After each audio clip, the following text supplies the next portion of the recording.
Ingat po tayo kasi if ever you will be subjected to penalties, alam niyo naman na po yung BIR, wala na po silang sinasanto ngayon whether it's small business or a big business, especially so with the new regulations. So whenever we say exempt, there's no output and there's no input. But if ever it is vatable or zero-rated sale, there's an output and there's an input VAT. If ever it's an exempt sale, you can never claim an input VAT.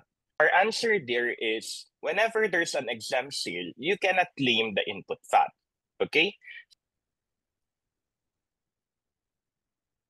Now, we said earlier that if ever that is a zero-rated sale, if that is a exempt sale, no output,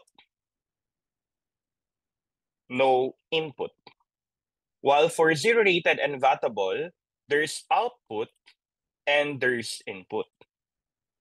So in short, if ever we have input VAT amounting to 5,000 pesos, the question here is, can you claim this input VAT in full?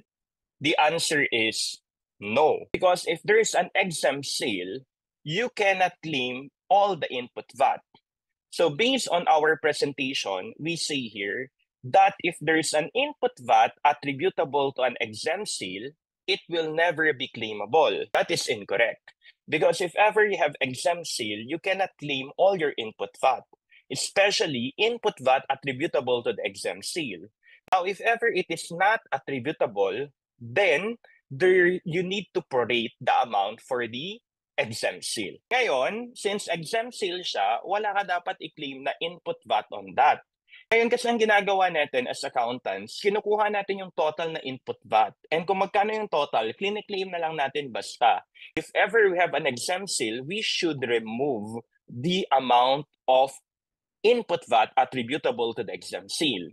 If it is not attributable, our first learning for today is you need to prorate it.